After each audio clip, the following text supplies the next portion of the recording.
আসসালামু আলাইকুম, আমি জাহিদ ইকবাল। আজকের আলোচনার বিষয় হচ্ছে ভাই যদি বোনের সম্পত্তি না দেয় সেই ক্ষেত্রে আইনি প্রতিকার কি।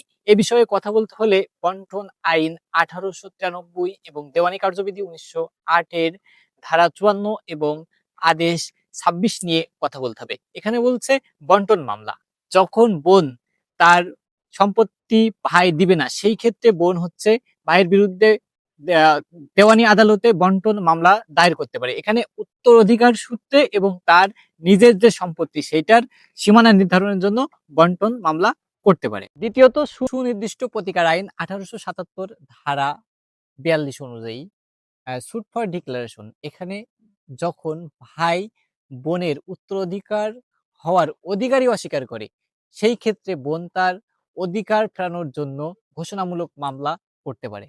হ্যাঁ, তৃতীয়ত যে বিষয়টা আছে সেটা হচ্ছে মিউটেশন নামজারি। এই বিষয়টা করতে হলে স্যাড অ্যাক্ট 1950 এর ধারা 143 এর সি অনুযায়ী নামজারি করতে হবে। যখন রেকর্ড সংশোধন বা ওয়ারিশ হিসেবে নাম অন্তর্ভুক্ত না করলে সংশ্লিষ্ট ভূমি অফিসে গিয়ে নামজারির আবেদন এবং প্রয়োজনে আদালতের সহযোগিতা নেওয়া যেতে পারে।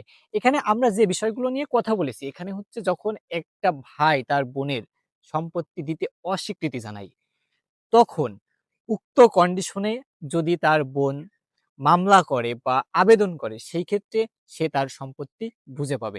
ধন্যবাদ আপনাদের আমাদের সাথে থাকার জন্য। দেখা হবে অন্য আরেক কোনো ভিডিওয়। সেই পর্যন্ত সবাই ভালো থাকুন, সুস্থ থাকুন। আল্লাহ হাফেজ।